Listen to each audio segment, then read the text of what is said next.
Hello friends, welcome back to my channel. और आज हम लोग यूपीवी के प्रैक्टिस सेट को सॉल्व करेंगे। ठीक है, तो जितने भी क्वेश्चंस यूपीवी के बने हुए हैं उन क्वेश्चन को ज़रा सा देखेंगे। पहले क्वेश्चन ये कह रहा है क्या कि कह रहा है क्या एक्स ने 8 घंटे में 75 किलोमीटर की दूरी तय की गई। उन्होंने आंशिक रूप से पैदल 5 किलोमीटर प्रति घंटे की गति से और आंशिक रूप से साइकिल से 12 किलोमीटर प्रति घंटे की गति से यात्रा की। एक्स के द्वारा पैदल चली गई दूरी ज्ञात करें। यानी कि मान लो कोई पॉइंट यहाँ पर है, देखो हम लोग सीखेंगे। ठीक है, तो सीखने में क्या होता है कि आपको ज़्यादा स्टेप्स फॉलो करने होते हैं, पर मेन बेसिक एग्ज़ाम में आपको इतने स्टेप्स फॉलो नहीं करने, ये ध्यान रखना। तो मैं जब भी लिखूँ तो इसका मतलब ये नहीं कि आपको भी उतना ही बड़ा क्वेश्चन करना है। सॉरी फॉर दिस, मैं लाइन नहीं बना पा रहा हूँ। ठीक है, चलो ठीक है, देख लो ये क्या है, 75 किलोमीटर है। ठीक है ना, यहाँ से यहाँ तक ये मान लो ए पॉइंट है, ये बी पॉइंट है, पर ए से सी पॉइंट तक यहाँ तक उसने पैदल चला है। क्या चला है? पैदल चला है। तो यानी यहाँ से यहाँ तक उसने पैदल चला। मान लेते हैं पैदल दूरी तय की गई है, एक्स तो दिया ही गया है ना, तो मैं मान लेता हूँ 1 किलोमीटर पैदल चला। तो बची हुई 75 माइनस 1 किलोमीटर वो किससे चला होगा? साइकिल से चला होगा। ठीक है, अगर ए मान लो 10 है तो ये 75 माइनस 10 यानी 65 किलोमीटर। अच्छा, यहाँ की दूरी उसने 5 किलोमीटर प्रति घंटे की रफ्तार से तय की गई, जबकि आगे की दूरी 12 किलोमीटर प्रति घंटे की रफ्तार से तय की गई। ठीक है, तो एक फार्मूला होता है दूरी बराबर क्या? चाल, यानी कि distance is equal to speed into time. अगर मैं यहाँ से टाइम निकालूँ तो वो हो जाता है डिस्टेंस अपॉन स्पीड, यानी दूरी बटे चाल। ये दूरी कितनी है? ए है, बटे चाल कितनी है? 5। ठीक, प्लस ये दूरी कितनी है? 75 माइनस ए है, ये चाल कितनी है? 12, बराबर ये दोनों मिला के उसको कितने घंटे लगे हैं? यहाँ लिखा हुआ है 8 घंटे लगे हैं। ठीक है, 8 घंटे। अब इसको सॉल्व करते हैं, चलो सॉल्व करते हैं भाई। तो 12 का गुणा इधर कर लो, 5 का गुणा इधर कर लो। 12a यानी कि 12a प्लस कितना? 75 इंटू 5, 5 पीछे 25, 5 सत्ते 35 और 37, 375 माइनस का 5a बटे कितना हो जाएगा? 12 पंचे 60 बराबर कितना? 8। क्लियर? 8 का इधर गुणा कर दो, 8 छंग 48, तो 12a में से 5a जाएगा, कितना बचेगा? 7a प्लस का 375 बराबर कितना? 8 छंग 48, तो 480। अब 480 उधर जाएगा तो 375 उधर जाएगा, तो 480 में माइनस कर लो, यानी कि 480 में से 375। ठीक, माइनस करेंगे तो 7a की वैल्यू कितनी आ जाएगी? ये आ जाएगा 105, यही आएगा ना 105। 480 में से घटा के देख लो 375, 4 में से 3, अच्छा ये आ जाएगा 0.5 और ये आ जाएगा 1। तो ए की वैल्यू 7, 7 का नाम 7, 7 पना 35, तो ए की वैल्यू आ गई 15। और ए ही तो हमें चाहिए था, पैदल 1 किलोमीटर चल रहा था, तो वो 15 किलोमीटर चलेगा पैदल। बाकी का बचा हुआ 15 घटा दो, 60 किलोमीटर चलेगा साइकिल से। ठीक है, अगला करें। चलिए अगला देखते हैं। कह रहा 10 सेंटीमीटर त्रिज्या वाला एक गोला को पिघलाया जाता है और 10 सेंटीमीटर ऊंचाई का शंकु बनाया जाता है। ठीक है, शंकु का व्यास ज्ञात करो। देखो, जब भी कभी कोई चीज़ पिघला करके कोई नई चीज़ बनाई जाती है तो इसका मतलब उसका वॉल्यूम बराबर होता है। तो वॉल्यूम ऑफ किसका? वॉल्यूम मतलब आयतन। आयतन किसका? गोले का। गोला क्या होता है? गोले को क्या बोलते हैं? स्फीयर ना। तो sphere is equal to volume of cylinder, oh sorry शंकु। शंकु क्या बोलते हैं? कोन। अच्छा, गोले का आयतन कितना होता है? 4/3 पाई और आर क्यूब। आर कितना है? 10 सेंटीमीटर। तो मैंने 10 इंटू 10 इंटू 10 कर लिया, कोई दिक्कत नहीं। आर क्यूब भाई 4/3 पाई आर क्यूब, ये होता है फार्मूला। ठीक है, और ये हो जाएगा क्या? 1/3 पाई आर स्क्वायर एच। तो आर स्क्वायर एच कितनी ऊंचाई है, 10 है। क्लियर। तो ये 3 से ये 3 कट गया। अब मैं कलर चेंज कर लेता हूँ वरना सब गड़बड़ हो जाएगा। ठीक है, ये ठीक है। तो ये 3 से ये 3 कट गया, ये पाई से ये पाई भी कट गया, एक 10 से एक 10 कट गया। तो 4 इंटू 10 इंटू 10 यानी ये कितना हो जाएगा, 400। और ये किसके बराबर है, आर स्क्वायर के बराबर। तो आर की वैल्यू कितनी आ गई, आ गई कि नहीं। अच्छा, हमसे आर तो पूछा नहीं गया, हमसे पूछा गया है व्यास। तो हमको पता है कि जो व्यास होता है वो त्रिज्या का कितना होता है, दोगुना होता है। तो 2 इंटू त्रिज्या का यानी 20, 20 दूना कितना हो जाएगा, 40। तो हमारा आंसर, ये ध्यान रखना, 20 नहीं है, हमारा आंसर 40 है। क्लियर। चलिए अगला सवाल करते हैं, सॉरी ये वाला कह रहा सेट ए से 3 से शुरू होने वाले 5 लगातार पूर्णांक होते हैं। ठीक है, 3 से लगातार पूर्णांक, लगातार का मतलब है पहला 3 होना चाहिए, फिर 6 होना चाहिए, फिर 9 होना चाहिए, फिर 12 होना चाहिए, फिर 15 होना चाहिए। फिर कह रहा है यदि सेट में सबसे कम बड़ा पूर्णांक, सबसे कम बड़ा पूर्णांक हटा दिया जाए, बड़ा पूर्णांक हटा दो यानी कि 15 हटा दो, 3 6 9 12, तो उस सेट का औसत में कितने प्रतिशत की कमी आया होती है। तो उस सेट के औसत में कितने प्रतिशत की कमी होती है। देखो इसका आंसर कितना होगा। पहले वाले का अगर मुझे एवरेज निकालना है तो बहुत आसान है, क्योंकि 5 संख्या है इसलिए आगे से 2 पीछे से 2 हट जाएंगी तो औसत कितना आ जाएगा, 9 आ जाएगा। ठीक है, और आगे इधर वाले में क्या है कि एक एक हटा देंगे तो इन दोनों का एडिशन बटे 2 यानी कि 6 + 9 बटे 2, 9 6 15 बटे 2 यानी कि 7.5। अब 7.5 ये इससे कितना कम है, ये इससे 1.5 कम है। तो 9 जो होगा, सॉरी 1.5 जो होगा वो 9 से कितना कम है। परसेंटेज बनाने के लिए 0 0, 5 से काट दिया 90, और ये 0 से ये 0 कट जाएगा, 5 से 3 से काट दिया 3 5 15, 3 3 9, तो ये कितना आ जाएगा 50/3। अब 50/3 को हम 16.666 लिख सकते हैं, और 16.666 ऑप्शन नहीं था। ठीक है, इस ऑप्शन को इग्नोर करो थोड़ा सा। इसका आंसर कितना है, 16.66%, या कह सकते हो कि 16/2/3%। ठीक, जो भी कहना चाहो। अगला करते हैं। कह रहा है निम्नलिखित में से कौन सा न्यूनतम 2 पूर्णांकों का योग जिनका गुणनफल 64 है। न्यूनतम 2 पूर्णांकों का योग,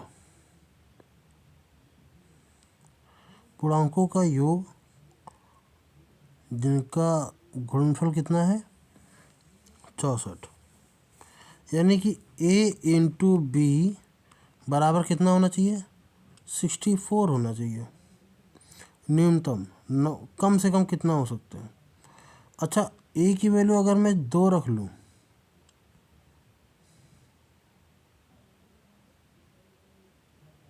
न्यूनतम 2, निम्न में से कौन सा न्यूनतम 2 पूर्णांकों का योग है, 2 पूर्णांकों का योग है। सवाल थोड़ा समझें। न्यूनतम 2 पूर्णांकों का योग है जिसका गुणनफल 64 है।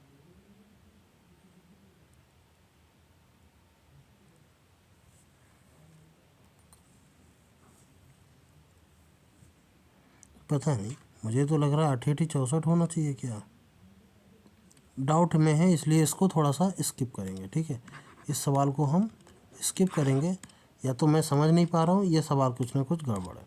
अगला करते हैं। चलो, ज़रूरी नहीं कि हर सवाल, देखो ये भी आपको एक थोड़ा समझना होगा कि एग्ज़ाम में आपको हर सवाल करना भी नहीं है। ठीक है ना, आपको जल्दी से स्किप करके आगे भी देखना है। अब जैसे ये देखो, वह छोटी छोटी संख्या ज्ञात करें जिसके द्वारा 1200 में को गुणा करें, तो एक पूर्ण वर्ग बनाने के लिए गुणा किया जाना चाहिए। तो 1200 में हम किसका गुणा करें कि पूर्ण वर्ग बन जाए।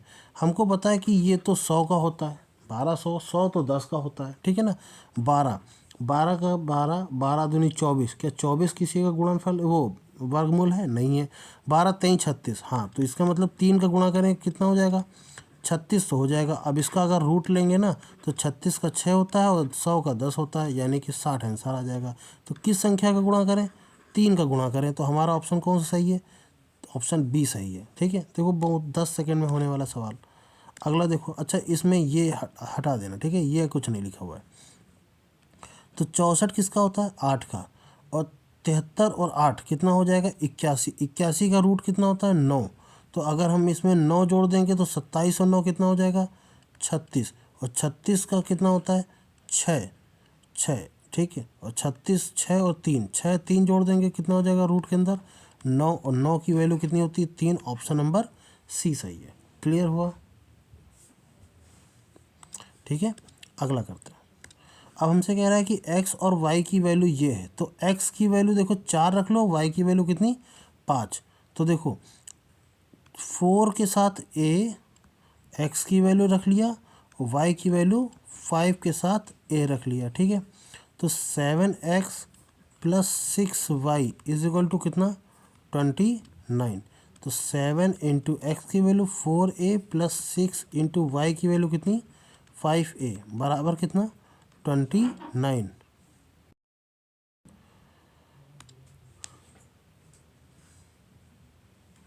तो अरे मैंने काट क्यों दिया, कितना था 7a की वैल्यू था 4a प्लस 6 इंटू वाई की वैल्यू था 5a। ठीक, और इज इक्वल टू 29। अब 7 चौक 28a प्लस 6 पंचे 30a बराबर 29। तो इन दोनों को ऐड करेंगे तो 58a इज इक्वल टू वाट 29। तो a की वैल्यू कितनी आ जाएगी 29/58। अच्छा 29 से काट दो तो 1/2। तो a की वैल्यू कितनी आ गई 1/2। हमसे क्वेश्चन में पूछा गया y का मान कितना होगा, तो y का मान तो हम लोगों ने माना है क्या, y का मान तो 5 के साथ माना है 5a। तो 5 इंटू ए की वैल्यू कितनी 1/2। तो 5 का आधा कितना होता है 2.5। कहाँ है ऑप्शन, ऑप्शन नंबर ए सही है हमारा। क्लियर, चलिए अगला करते हैं। ओके, तो दो संख्याओं का महत्तम और लघुत्तम समावर्तक इतना है, यानी कि अगर मैं बात करूं एचसीएफ की, तो एचसीएफ कितना है 2 और एलसीएम कितना है 60। उन संख्याओं में से एक संख्या दूसरे की तुलना में 14 अधिक है। यानी अगर एक संख्या और बी संख्या, दो संख्या हमने मान ली, पहली संख्या अगर x है तो दूसरी संख्या कितनी है x प्लस 14 है। चलो एक फार्मूला हमको पता है कि एलसीएम इंटू एचसीएफ बराबर पहली संख्या इंटू दूसरी संख्या। तो एलसीएम की वैल्यू कितनी है 60, एचसीएफ की वैल्यू कितनी है 2।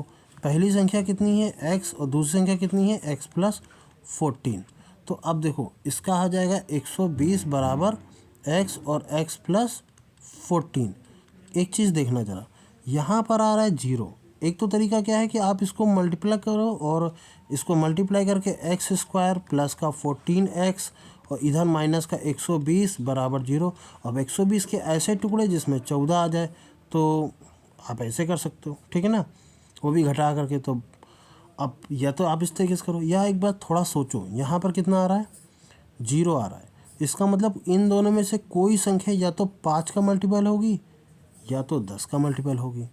5 रखेंगे तो 14 5 19, 19 बचे 95, बिल्कुल नहीं, बिल्कुल 120 तो पहुँचा ही नहीं।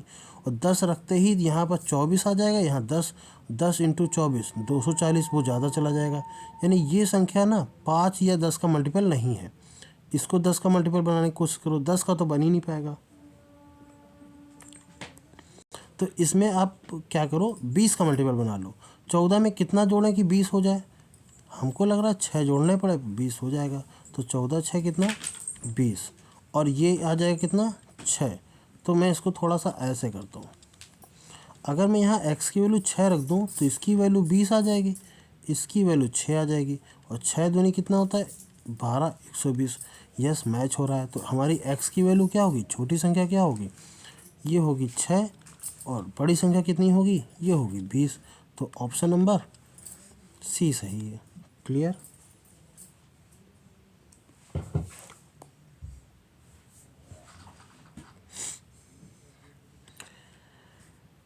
सेम एस ये क्वेश्चन देख लीजिए, बहुत ही आसान क्वेश्चन है। कह रहा है कि ए और बी के बीच इतनी कैंडल वितरित की जाती है। अच्छा ए का अनुपात कितना है 4 और बी का अनुपात कितना है 9। ए और बी का अनुपात 4 और 9 है। तो मैं 4x और 9x दोनों का एडिशन मिला करके कितना अरे यार ठीक है, कितना हो जाएगा 13x, और ये 13x की वैल्यू किसके बराबर है 39 के बराबर है। तो x की वैल्यू कितनी 3। तो ए और बी यही कह रहा है, ये 4 और ये 9, तो 4 इंटू 3, 4 3 12, 9 इंटू 3, 9 3 27। हमसे कह रहा है बी को ए से कितनी अधिक कैंडल मिली। कितनी अधिक कैंडल मिली देख लो, 27 में से 12 घटा दो, 15 अधिक कैंडल मिली। ठीक है, या ऐसे देख लो कि इन दोनों के बीच में अंतर, इन दोनों के बीच में कितने का अंतर है, 5x का अंतर है, x की वैल्यू 3 है तो 5 3 15। ठीक, तब भी देख लो। तो हमारा आंसर ऑप्शन नंबर बी सही है। नेक्स्ट क्वेश्चन देखते हैं। कह रहा है कि 10% और 30% के दो लगातार चिन्हित करने के बाद 20% की छूट देने पर एक वस्तु का जो मूल्य है वो इतने रुपए हो जाता है। वस्तु का कॉस्ट प्राइस कितना होगा, यानी लागत मूल्य कितनी होगी। हमने मान लिया लागत मूल्य कुछ CP है, पहले उसको 10% पर बढ़ाया यानी 110/100, फिर 30% पर बढ़ाया यानी 130/100, फिर क्या किया 20% की छूट दे दी यानी 20% के पैसे नहीं लिए, 80% के पैसे लिए। तब जा कर के उसकी जो कीमत आई है वो कितनी आई है, 2288 आ गई। यही होगा सेलिंग प्राइस। अच्छा, 2 जीरो से मैं इसको थोड़ा सा कलर चेंज करता हूँ, बहुत देर से एक ही कलर यूज़ कर रहा हूँ।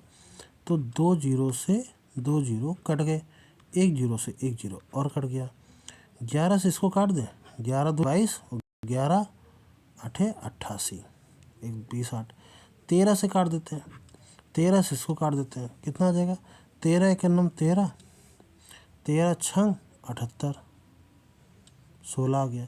तो CP जो होगी वो कितनी होगी। अच्छा, अभी वो भी 8 बाकी है, 8 बटे नीचे कितना आ जाएगा 1000 बराबर ये 16, 8 दूनी 16। अच्छा, CP इंटू में है, ये इंटू 8 दूनी 16, 2 का इधर गुणा कर दो तो कॉस्ट प्राइस कितना हो जाएगा 2000 रुपये। तो कितने की खरीदी गई होगी, 2000 की खरीदी गई होगी।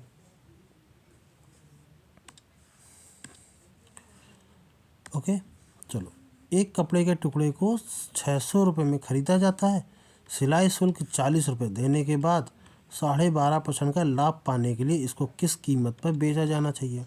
अच्छा, कॉस्ट प्राइस होगा कितना, 600 का ख़रीदा और 40 की सिलाई दे दी तो 40 रुपये और ऐड करोगे ना, 640 का तो खरीद पड़ गई। अब 640 का 12.5% पहले निकाल लो। ठीक, कितना होगा, पॉइंट हटाया 0, 120 अट्ठे, सॉरी 125 अट्ठे होता है, 1/8 होता है ना, तो 8 अट्ठी 64, यानी कि कुल मिलाकर के 80 रुपये का उसको क्या चाहिए, मार्जिन चाहिए, यानी कि प्रॉफिट चाहिए। ठीक है, प्रॉफिट कितना चाहिए, 80 रुपये का चाहिए। तो सेलिंग प्राइस कितनी होगी, 640 की तो खरीद है, 80 का तो प्रॉफिट 720 रुपये। हमारा ऑप्शन नंबर डी सही है। क्लियर। अगला देखें। किसी वस्तु को 25 रुपये में खरीदी 2500 में खरीदी गई, 2500 में खरीदी गई, दुकानदार ने इसको अंकित मूल्य पर 12% की छूट दी, फिर भी इस पर 10% का लाभ हुआ। इसका मतलब है इस पर 10% का लाभ का मतलब 110/100। अब ये सेलिंग प्राइस आ गई, और यही सेलिंग प्राइस कब होगी, जब अंकित मूल्य हमने मान लिया y और उस पर क्या हुआ 12% की छूट दी गई, यानी कि 88/100।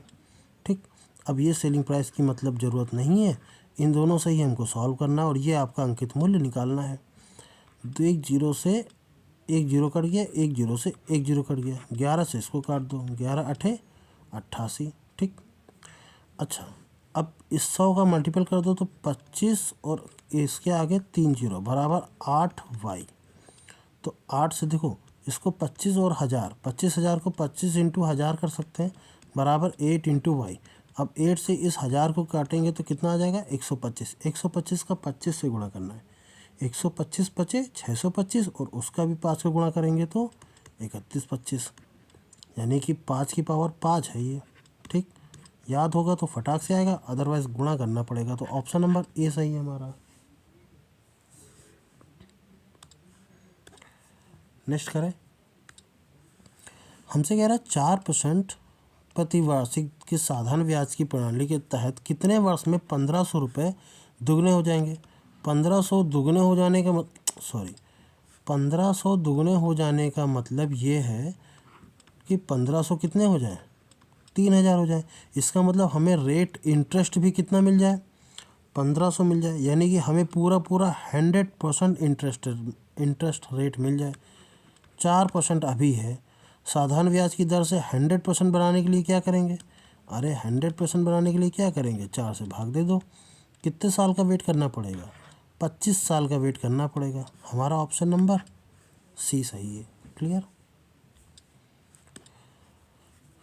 नेक्स्ट देखें कि 1,000 रुपये को 2 वर्ष में 1144.9 रुपये हो जाता है। मूलधन पर वार्षिक ब्याज की दर चक्रवृद्धि ब्याज लगाया गया था। आपको ये निकालना है। तो हमारे पास एक फॉर्मूला है, ए बराबर कितना? P1 + R/100 इसी को लगाते हैं। तो 1144.9 बराबर यह आ जाएगा 1,000 1 + R/100 और पावर कितनी? 2। अच्छा, इस 1,000 को नीचे भेजो तो 1144.9 बटे कितना आ जाएगा? 1,000 आ जाएगा। और पॉइंट हटा देंगे तो 0 आ जाएगा। बराबर 1 + R/100 और इसकी पावर कितनी? 2। यहाँ पावर 2 है तो यहाँ पर भी पावर 2 होगी। ठीक, अगर यहाँ पावर 2 है तो ये किसका है? 1144 यानी कि 11,449 ये किसका है? देखो 949 किसी का दिख रहा है? 7 का। और ये 114 यानी 107 में 7 जोड़ा गया होगा। इसका मतलब ये किसका स्क्वायर है? 107 का स्क्वायर है। क्लियर। अगर ऐसे नहीं पता चला तो एक और तरीका है, क्या बताते हैं। देखो ये आया, आखिरी में क्या है? 9। 9 तो आपका या तो 3 त्रिका 9 होता है या तो 7 सतह 49 तभी 9 आता है। पीछे की 2 संख्याओं को आपको हटा देना है। आगे देखना है 114, वो किसका स्क्वायर होता है? वो किसी का होता नहीं, उसके अंदर ही लेना है आपको। तो 10 का स्क्वायर 100, जो कि ज़्यादा हो रहा है यानी कि या तो 100 या 10 आ जाएगा यहाँ, या तो 103 का होगा या तो 107 का होगा। देखो 105 हम बीच की संख्या निकाल सकते हैं आराम से। 5 का स्क्वायर 25 और 10 के आगे क्या होता है? 11। 11 × 10 करेंगे तो 110। जब ये 105 का स्क्वायर 1125 है तो 103 का तो हो नहीं सकता। किसका है? 107। तो 107 बटे 100 इसका क्या? स्क्वायर बराबर इसको देख लो। तो ये 100 + R/100 और इसका भी क्या है? स्क्वायर। कंपेयर करो भाई, 100 से 100 चला जाएगा। 100 में कितना जोड़ा गया है कि 107 आ जाए? R की वैल्यू कितनी है? 7% है। ठीक, तो हमारा ऑप्शन नंबर बी सही है।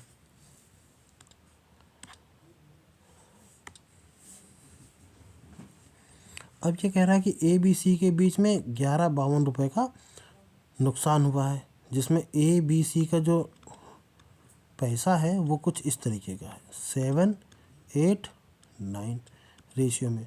तो हमसे कह रहा है कि ए का हिस्सा कितना है? तो इन तीनों को पहले जोड़ दो एक्स लगा करके, यही तो हम लोग करते हैं। जोड़ दो 8, इसको 1 दे दो, 8 × 24 तो 2 24। एक्स की वैल्यू कितनी बराबर है? 1152 के बराबर है। 2 से काट दिए ये 12 आ जाएगा। 2 से काट दिया 5 दूनी 10, 7 दूनी 14 और 6 दूनी 12। तो 12x बराबर, 12 से काट दो 12, 12 छंग बात है 12 से 12 चौक 48, 12 8 96। ठीक, यही तो होगा। तो x की वैल्यू कितनी आ गई? 48। और हमसे क्वेश्चन में कहा गया कि a का हिस्सा कितना है? a का हिस्सा 7x है। तो 7 × 48, 8 सतह 56 की 6, हासिल लगा 5, 7 चौक 28 और 5 33। तो कितना आ गया? ऑप्शन नंबर ए सही है। क्लियर।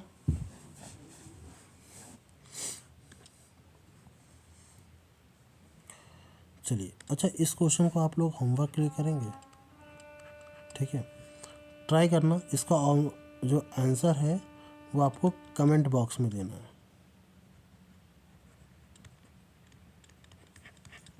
ठीक है, इसको करते हैं थोड़ा सा। पहले आप 1 मिनट का समय लीजिए और इसको पढ़िए।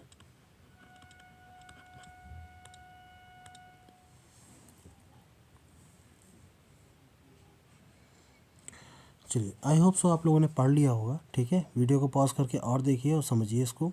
क्या है? कहा गया कि दिया गया रेखा आरेख शो के पहले 6 दिन में थिएटर काउंटर में बेची गई टिकटों की संख्या के रिकॉर्ड को दर्शाता है।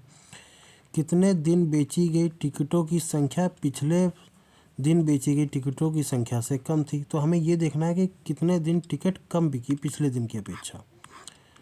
इतना देखने में आ रहा है कि पहले दिन 1000 टिकट बिकी तो दूसरे दिन 1500, तो ज़्यादा ही बिकी। तीसरे दिन 2500 तो ज़्यादा ही बिकी, पर चौथे दिन 2000 बिकी। 2500 से नीचे ग्राफ आया तो ये एक पहला दिन था, ठीक, जिसमें टिकट की संख्या कम बिकी। अगला 5वां दिन 3000 बिकी, अच्छा हुआ बढ़ा। फिर अगले 2500 बिकी, हालांकि ये बराबर है पर पिछले दिन की अपेक्षा तो कम है, तो ये दूसरा दिन था। तो वो 2 दिन थे, कौन कौन से दिन? चौथा दिन और छठा दिन, ठीक। तो वो 2 दिन कौन कौन, 2 दिन है। तो हमसे क्वेश्चन पूछा गया था कितने दिन, तो 2 दिन। क्लियर। अगला देखते हैं। इसमें कहा गया है कि दिए गए बार आरेख में कंपनी 6 विभागों में कार्य करने वाले कर्मचारियों की संख्या को दर्शाता है। विभाग ई और विभाग सी के कर्मचारियों की संख्या में अंतर कितना है? तो विभाग ई और सी के बीच में अंतर कितना है? ई को यहाँ पर देख सकते हो कितना है, 50, और सी को देख सकते हो कितना है, 300। तो 300 और 50 अंतर कितना है, घटा दो, कितना आ जाएगा, 250। और यही हमारा अंतर है और यही हमारा आंसर भी है। तो ऑप्शन नंबर सी सही हो जाएगा, बी सही हो जाएगा, ठीक है। तो आई होप सो आप लोगों ने अच्छे से एंजॉय किया होगा, ठीक है, इस सेट को। तो यूपीपी में इस तरीके के सेट्स पूछे जाते हैं। अगर किसी प्रकार का कोई डाउट है तो आप क्लियर कर सकते हैं हमसे, ठीक है। और कोई प्रकार का सजेशन देना है तो आप कमेंट बॉक्स में बता सकते हैं। इसके बाद मिलते हैं नेक्स्ट वीडियो में, तब तक लिए जय हिंद।